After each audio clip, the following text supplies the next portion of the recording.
ನಮಸ್ಕಾರ ಸ್ನೇಹಿತರೆ, welcome back to our channel. ನಾನು ನಿಮ್ಮ ಗೀತಾ. ಸ್ನೇಹಿತರೆ, ಇವತ್ತಿನ ವ್ಲಾಗಲ್ಲಿ ಮಸಾಲೆ ದೋಸೆನ ಹೇಗೆ ಮಾಡೋದಂತ ಹೇಳ್ಕೊಡ್ತಾ ಇದ್ದೀನಿ. ಈ ಥರ ಒಂದು ಸರಿ ಟ್ರೈ ಮಾಡಿ. ನಾರ್ಮಲ್ಲಾಗಿ ಎಲ್ಲರಿಗೂ ಗೊತ್ತೇ ಇರುತ್ತೆ ಮಸಾಲೆ ದೋಸೆ ಹೇಗೆ ಮಾಡೋದಂತ ಹೇಳಿ. ಸೊ ನನ್ನ ಸ್ಟೈಲಿನ ನಾನು ಮಸಾಲೆ ದೋಸೆ ಹೇಗೆ ಮಾಡ್ತೀನಿ ಅಂತ ಹೇಳ್ಕೊಡ್ತಾ ಇದ್ದೀನಿ. ಸೊ ಸಿಂಪಲ್ಲಾಗಿ ಇದಕ್ಕೆ ಜಾಸ್ತಿ ಏನು ಇಂಗ್ರೀಡಿಯೆಂಟ್ಸ್ ಇಲ್ಲ.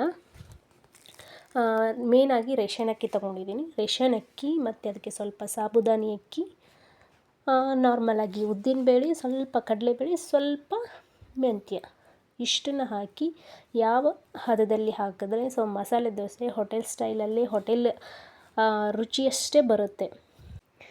ಇಲ್ಲಿ ನಾನು 3 ಗ್ಲಾಸಷ್ಟು ರೇಷನ್ ಅಕ್ಕಿ ತೊಗೊಂಡಿರೋದು. ಗ್ಲಾಸ್ ಯಾವುದಂತ ನಾನಿವಾಗ ನಿಮಗೆ ತೋರಿಸ್ತೀನಿ ನೋಡಿ. ಈ ಗ್ಲಾಸಲ್ಲಿ ನಾನು 3 ಗ್ಲಾಸಷ್ಟು ಅಕ್ಕಿ ತೊಗೊಂಡಿರೋದು. ಸೊ ಇದರಲ್ಲಿ 3/4 ಭಾಗದಷ್ಟು ಉದ್ದಿನಬೇಳೆ ತೊಗೊಂಡಿದ್ದೀನಿ. ಜಾಸ್ತಿ ಉದ್ದಿನಬೇಳೆನೂ ಹಾಕಬಾರ್ದು, ತೀರಾ ಕಡಿಮೆನೂ ಹಾಕಬಾರ್ದು. ನಾನು ತೋರಿಸ್ತಾ ಇದ್ದೀನಿ ಅಲ್ವಾ, ಇವಾಗ ನೋಡಿ ಕರೆಕ್ಟಾಗಿ ತೋರಿಸ್ತೀನಿ. ಸೊ ಈ ಹಂತದಲ್ಲಿ ನಾನು ಉದ್ದಿನಬೇಳೆ ತೊಗೊಂಡಿರೋದು ಇಷ್ಟು ಉದ್ದಿನಬೇಳೆ ಮತ್ತು 3 ಗ್ಲಾಸ್ ಅಕ್ಕಿ ಮತ್ತು ಸ್ವಲ್ಪ ಸಾಬುದಾನಿ ಅಕ್ಕಿ, ಸ್ವಲ್ಪ ಕಡಲೆಬೇಳೆ, ಸ್ವಲ್ಪ ಮೆಂತ್ಯ, ಇಷ್ಟೇ ಹಾಕ್ಕೊಂಡಿರೋದು. ಸೊ ಇದನ್ನು ನೈಟೇ ಚೆನ್ನಾಗಿ ರುಬ್ಕೊಂಡು ಚೆನ್ನಾಗಿ ಮಿಕ್ಸ್ ಮಾಡಿ, ಉಪ್ಪನ್ನ ನೈಟಾಗಿ ಹಾಕಬಾರ್ದು ಫ್ರೆಂಡ್ಸ್. ನೈಟ್ ಬೇಕಂದರೆ ನಿಮಗೆ ಸ್ವಲ್ಪ ಅಡುಗೆ ಸೋಡಾನ ಮಿಕ್ಸ್ ಮಾಡ್ಕೊಳ್ಳಿ, ತೊಂದರೆ ಇಲ್ಲ. ಬಟ್ ಉಪ್ಪನ್ನು ಮಾತ್ರ ನೈಟೇ ಹಾಕಿಡಬೇಡಿ. ಮಾರ್ನಿಂಗ್ ನಿಮ್ಗೆ ಎಷ್ಟು ಬೇಕು ಸಪ್ರೇಟಾಗಿ ತಕ್ಕೊಂಡು ನಾವು ಉಪ್ಪನ್ನು ಮಿಕ್ಸ್ ಮಾಡಿಕೊಂಡು ದೋಸೆನ ಹಾಕ್ಕೋಬೋದು.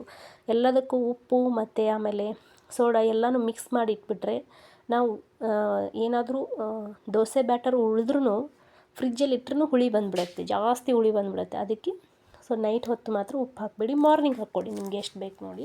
ಇವಾಗ ಕಾಯಿ ಚಟ್ನಿ ಮಾಡೋದು ಹೇಗೆ ಅಂತ ಹೇಳ್ಕೊಡ್ತಾ ಇದ್ದೀನಿ. ಸೊ ನಮ್ಮ ಮನೇಲಿ ಈ ಥರ ಮಾಡ್ಕೊಳ್ಳೋದು.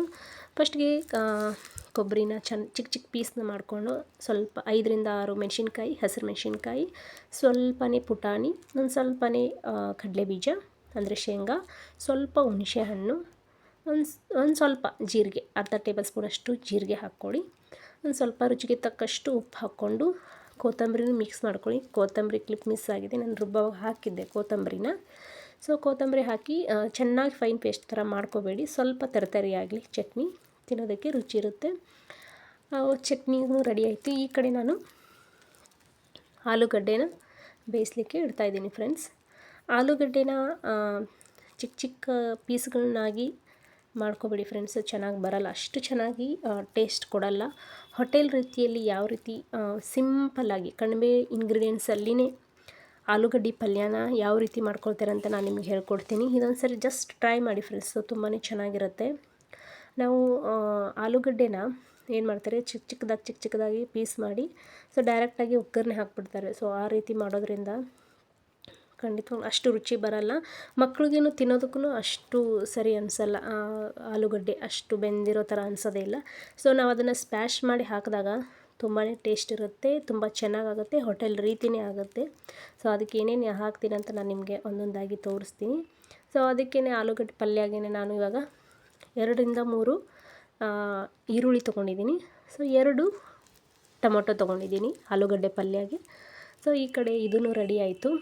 ಮತ್ತು ಹಸಿರು ಮೆಣಸಿನ್ಕಾಯಿ ನಿಮಗೆ ಖಾರ ಯಾವ ರೀತಿ ನೋಡಿಕೊಂಡು, ಮಕ್ಕಳಿದ್ರೆ ಸೊ ಕಡಿಮೆ ತೊಗೊಂಡು ಹಾಕ್ಕೊಳ್ಳಿ ಮೆಣಸಿನ್ಕಾಯಿನ. ಇಲ್ಲಾಂದರೆ ನೀವು ಮೆಣಸಿನ್ಕಾಯಿನ ರುಬ್ಬಿಟ್ಟು ಪೇಸ್ಟ್ ಮಾಡಿನೂ ಹಾಕ್ಬೋದು, ಮೆಣಸಿನ್ಕಾಯಿನ ಉದ್ದುದ್ದಾಗಿ ಸೀಳ್ಕೊಂಡು ಅದನ್ನು ಒಗ್ಗರಣೆಗೆ ಹಾಕ್ಬೋದು.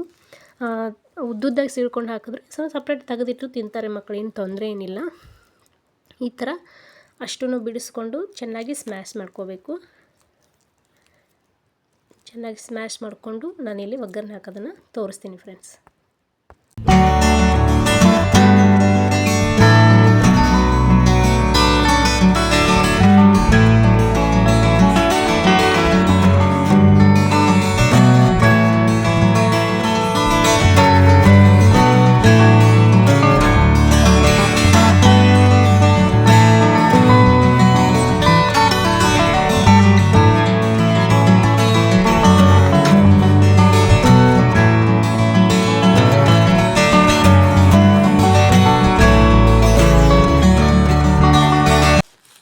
ಇವಾಗ ಒಂದು ಪಾತ್ರೆನ ಸ್ಟವ್ ಮೇಲಿಟ್ಟು ಸ್ವಲ್ಪ ಎಣ್ಣೆ ಹಾಕ್ಕೊಂಡು ಅದಕ್ಕೆ ಸಾಸಿವೆ ಮತ್ತು ಜೀರಿಗೆ, ಸ್ವಲ್ಪ ಉದ್ದಿನಬೇಳೆ, ಅದು ಚಿಟಪಟ ಅಂದಮೇಲೆ ಉದ್ದಿನಬೇಳೆ, ಸ್ವಲ್ಪ ಕಡಲೆಬೇಳೆ, ಸ್ವಲ್ಪ ಕ್ವಾಂಟಿಟಿನ ಹಾಕ್ಕೊಳ್ಳಿ, ಕಡಲೆಬೇಳೆ ಮತ್ತು ಉದ್ದಿನಬೇಳೆನ.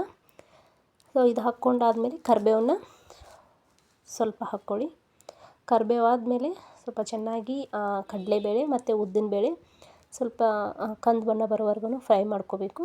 ಅದು ಫ್ರೈ ಮಾಡ್ಕೊಂಡಾದಮೇಲೆ ನಾನಿಲ್ಲಿ ಹಸಿರು ಮೆಣಸಿನ್ಕಾಯಿನ, ಅದೇ ಹೇಳಿದ್ನಲ್ವ, ಹಸಿರು ಮೆಣಸಿನ್ಕಾಯಿ ಉದ್ದುದ್ದಾಗಿ ಕಟ್ ಮಾಡ್ಕೊಂಡಿದ್ದೀನಿ, ಸ್ವಲ್ಪ ಕ್ರಾಸಾಗಿ ಅಷ್ಟೇ. ನೀವು ಬೇಕಂದರೆ ಪೇಸ್ಟನ್ನು ಹಾಕ್ಕೋಬೋದು. ಈ ಥರ ನಾವು ಮೆಣಸಿನ್ಕಾಯಿ ಹಾಕಿದ್ರೆ ಸೈಡಿಗೆ ತೆಗೆದಿಟ್ಟು ಮಕ್ಕಳು ತಿಂತಾರೆ, ಏನು ತೊಂದರೆ ಇರಲ್ಲ. ಸೊ ಇದಾದಮೇಲೆ ಈರುಳ್ಳಿನ ಉದ್ದುದ್ದಾಗಿ ಕಟ್ ಮಾಡಿ ಇಟ್ಕೊಂಡಿದ್ನಲ್ಲ, ಸೊ ಅದನ್ನು ಹಾಕ್ತಾಯಿದ್ದೀನಿ. ಇದು ಕೆಂಪು ಬಣ್ಣ ಬರೋವರೆಗೂ, ಕಂದು ಬಣ್ಣ ಬರೋವರೆಗೂ ನಾವು ಚೆನ್ನಾಗಿ ಫ್ರೈ ಮಾಡ್ಕೋಬೇಕು. ಈ ಕಡೆ ಒಗ್ಗರಣೆಗೆ ನಾನು ಚಟ್ನಿ ಮಾಡಿದ್ನಲ್ವ, ಕಾಯಿ ಚಟ್ನಿ, ಸೊ ಅದಕ್ಕೆ ಒಗ್ಗರಣೆನೂ ರೆಡಿ ಮಾಡ್ಕೋತಾ ಇದ್ದೀನಿ. ಸ್ವಲ್ಪ ಎಣ್ಣೆ ಹಾಕಿ ಅದು ಬಿಸಿ ಆದಮೇಲೆ, ಜಾಸ್ತಿ ಇಂಗ್ರೀಡಿಯೆಂಟ್ಸ್ ಏನೂ ಹಾಕಲ್ಲ ನಾನು ಒಗ್ಗರಣೆಗೆ, ಅದರಲ್ಲಿ ಆಲ್ರೆಡಿ ಆಗಿ ಮಿಕ್ಸಿಲೇ ಹಾಕಿ ಬೆಳ್ಳುಳ್ಳಿ ಎಲ್ಲ ಪ್ರತಿಯೊಂದನ್ನು ಹಾಕಿ ಖಾರ ಅದೆಲ್ಲ ಹಾಕಿ ಮಿಕ್ಸಿ ಮಾಡ್ಕೊಂಡಿರ್ತೀನಿ. ಇಲ್ಲಿ ಜಸ್ಟ್ ಸ್ವಲ್ಪ ಎಣ್ಣೆ, ಜೀರಿಗೆ, ಸಾಸಿವೆ, ಕರಿಬೇವು ಸ್ವಲ್ಪ ಚಿಟಪಟ ಅಂದಮೇಲೆ ಗ್ಯಾಸ್ ಆಫ್ ಮಾಡಿಬಿಡ್ತೀನಿ. ಅಷ್ಟೇ ನಾನು ಒಗ್ಗರಣೆಗೆ ಯೂಸ್ ಮಾಡೋದು. ಈ ಕಡೆ ಬಂದರೆ ಈರುಳ್ಳಿನೂ ಫ್ರೈ ಆಗಿತ್ತು, ಸೊ ಅದಕ್ಕೆ ಟಮಾಟೆನ ಹಾಕಿ ಸ್ವಲ್ಪ ಅರಿಶಿನ ಹಾಕಿ ಸ್ವಲ್ಪ ರುಚಿಗೆ ತಕ್ಕಷ್ಟು ಉಪ್ಪನ್ನು ಹಾಕ್ಕೊಳ್ತೀನಿ ನಾನು. ಅಂದರೆ ಗೊತ್ತಿರುತ್ತೆ ನಿಮಗೆ, ನಾರ್ಮಲಾಗಿ ಟೊಮೊಟೊ ಬೇಗನೆ ಮೆತ್ತಗಾಗುತ್ತೆ ಅಂಥೇಳಿ. ಸೊ ಅದ್ರ ಬ್ಯಾಕೆ ನಾನು ಮಸಾಲೆ ಅಂದರೆ ಅದೇ ಅರಿಶಿನ ಮತ್ತು ಉಪ್ಪನ್ನು ಹಾಕ್ತೀನಿ. ಈ ಕಡೆ ನಮಗೆ ಸ್ವಲ್ಪ ಒಗ್ಗರಣೆ ತಣ್ಣಗಾದ್ಮೇಲೆ ಮಿಕ್ಸಿ ಮಾಡಿದಂಥ ಚಟ್ನಿನ ಹಾಕಿ ಚೆನ್ನಾಗಿ ಮಿಕ್ಸ್ ಮಾಡಿಕೊಂಡು, ನಿಮಗೆ ಸ್ವಲ್ಪ ನೀರು ಬೇಕಂದರೆ, ತೆಳುವಾಗಿ ಬೇಕಂದರೆ ಅದನ್ನು ಹಾಕ್ಕೋಬೋದು, ಇಲ್ಲ ಸ್ವಲ್ಪ ಗಟ್ಟಿ ಬೇಕಂದರೆ ಈ ಹಂತದಲ್ಲೂ ಇಟ್ಕೋಬೋದು. ಸೊ ನನಗೆ ಈ ಹಂತದಲ್ಲಿ ಚಟ್ನಿ ಬೇಕಂತೇಳಿ ಸ್ವಲ್ಪ ಉಪ್ಪು ಹಾಕ್ಕೊಂಡು ಕಲಸಿದೆ. ಚಟ್ನಿಗೆ ಹಾಕಿದ್ದೀನಿ, ಇಲ್ಲಿ ಸ್ವಲ್ಪ ಕಡಿಮೆ ಇತ್ತು ಅಂತೇಳಿ ಸ್ವಲ್ಪ ಉಪ್ಪು ಹಾಕಿ, ಈ ಕಡೆ ನಮ್ಮ ಚಟ್ನಿನೂ ರೆಡಿ ಆಯಿತು. ಈ ಕಡೆ ಟೊಮಾಟೊನೂ ಬೆಂದಿದೆ, ಅದಕ್ಕೆ ಸ್ವಲ್ಪ ನೀರು ಹಾಕ್ಕೊಳ್ಳಿ. ಸೊ ಇದನ್ನು ಆಲೂಗಡ್ಡೆ ಹಾಕಿದ ಮೇಲೆ ನೀರನ್ನು ಯಾವುದೇ ಕಾರಣಕ್ಕೂ ಹಾಕಿಬಿಡಿ, ಟೇಸ್ಟ್ ಬರಲ್ಲ ಪಲ್ಯ. ಬಿಫೋರೇ ನಾವು ಇದೇನು ಮಸಾಲೆ ಇರುತ್ತಲ್ಲ ಅದಕ್ಕೆ ನೀರು ಹಾಕಿ ಒಂದು 2 ನಿಮಿಷ ಎಣ್ಣೆ ಬಿಡೋವರೆಗೆ ಕುದಿಸಿ, ನಾವು ಸ್ಮ್ಯಾಶ್ ಮಾಡಿದಂಥ ಆಲೂಗಡ್ಡೆ ಹಾಕಿ ಚೆನ್ನಾಗಿ ಮಿಕ್ಸ್ ಮಾಡ್ಕೋಬೇಕು. ಇದನ್ನು ಮಿಕ್ಸ್ ಮಾಡಿಕೊಂಡು ಜಸ್ಟ್ ಒಂದು 2 ನಿಮಿಷ ಮಾತ್ರ ಮುಚ್ಚಿಬಿಟ್ಟು ಗ್ಯಾಸ್ ಸ್ಟವ್ ಸಣ್ಣ ಮಾಡಿ ಸ್ವಲ್ಪ ಉರಿ ಕಡಿಮೆ ಮಾಡಿ ಬೇಯಿಸಿದ್ರೆ ನಮ್ಮ ಆಲೂಗಡ್ಡೆ ಪಲ್ಯ ರೆಡಿ ಆಗುತ್ತೆ. ತುಂಬಾ ಟೇಸ್ಟ್ ಬಂದಿರುತ್ತೆ ಫ್ರೆಂಡ್ಸ್, ಒಂದ್ಸರಿ ಟ್ರೈ ಮಾಡಿ. ನಾನು ಹೇಳಿದ್ನಲ್ವ, ನೈಟ್ ಎಲ್ಲ ಮಿಕ್ಸ್ ಮಾಡಿ ಕಲಸಿಟ್ಟಿದ್ದೆ. ನೋಡಿ ದೋಸೆ ಬ್ಯಾಟರ್ ಯಾವ ರೀತಿ ಬಂದಿದೆ ಅಂತ, ತುಂಬ ಅಂದರೆ ತುಂಬಾ ಚೆನ್ನಾಗಿ ಬಂದಿತ್ತು ದೋಸೆ ಹಿಟ್ಟು ಮಾತ್ರ. ನೋಡಿ ಈ ಥರ ಬರ್ತಿರಬೇಕು. ನಾವು ಹಾಕಿರೋ ಕ್ವಾಂಟಿಟಿಗೂ ಅದು ಬಂದಿರೋದಕ್ಕೂ ನೋಡಿ ಎಷ್ಟು ಚೆನ್ನಾಗಿ ಬಂದಿದೆ ಅಂಥೇಳಿ. ಟೇಸ್ಟೂ ಅಷ್ಟೇ, ನಾನು ಹೇಳಿದ ರೀತಿಯಲ್ಲಿ ಹೇಳಿದ್ನಲ್ಲ, ಉದ್ದಿನಬೇಳೆ ಮತ್ತು ಸ್ವಲ್ಪ ಮೆಂತ್ಯ, ಕಡಲೆಬೇಳೆ, ಅಕ್ಕಿ ಮತ್ತು ಸ್ವಲ್ಪ ಸಾಬುದಾನಿ ಅಕ್ಕಿ ಹಾಕಬೇಕು. ಸೊ ಇಲ್ಲಿ ನಾನು ಸಪ್ರೇಟಾಗಿ ಸ್ವಲ್ಪ ತೆಗೆದಿಟ್ಕೊಂಡು ಅದಕ್ಕೆ ಸ್ವಲ್ಪ ಉಪ್ಪು, ಸ್ವಲ್ಪ ಸಕ್ಕರೆ ಏನಕ್ಕೆ ಹಾಕ್ತೀವಂದರೆ, ಸೊ ಮಸಾಲೆ ದೋಸೆ ಹೋಟೆಲಲ್ಲಿ ಬಂದಿರುತ್ತಲ್ವ ಬ್ಲ್ಯಾಕಾಗಿ, ಸೊ ಮನೇಲಿ ಮಾಡಿದರೆ ಯಾಕೆ ಬರಲ್ಲ ಅಂತಾರಲ್ಲ, ಸೊ ಮೇನ್ ಇದೆ. ಸ್ವಲ್ಪ ಸಕ್ಕರೆನ ಹಾಕಿ ನಾವು ಏನು ಇದು ದೋಸೆ ಹಾಕ್ತೀವಲ್ಲ ಆವಾಗಲೇ ಸಕ್ಕರೆ ಮತ್ತು ಉಪ್ಪನ್ನು ಹಾಕಿ ಚೆನ್ನಾಗಿ ಮಿಕ್ಸ್ ಮಾಡಿ ಕಲಸಿ ದೋಸೆನ ಹಾಕಬೇಕಾಗತ್ತೆ. ನೀವು ಹೇಗೆ ಹೋಟೆಲ್ ರೀತಿಯಲ್ಲಿ ಟೇಸ್ಟ್ ಬರುತ್ತೋ ಮತ್ತು ಹೋಟೆಲ್ ರೀತಿಯಲ್ಲಿ ಕಾಣಿಸುತ್ತೋ ನಿಜವಾಗ್ಲೂ ಅದೇ ರೀತಿಯಲ್ಲೇ ದೋಸೆ ಬಂದಿರುತ್ತೆ. ಒಂದು ಸರಿ ಟ್ರೈ ಮಾಡಿ ನೋಡಿ ಫ್ರೆಂಡ್ಸ್, ನಿಜವಾಗ್ಲೂ ನಿಮಗೆ ಗೊತ್ತಾಗುತ್ತೆ.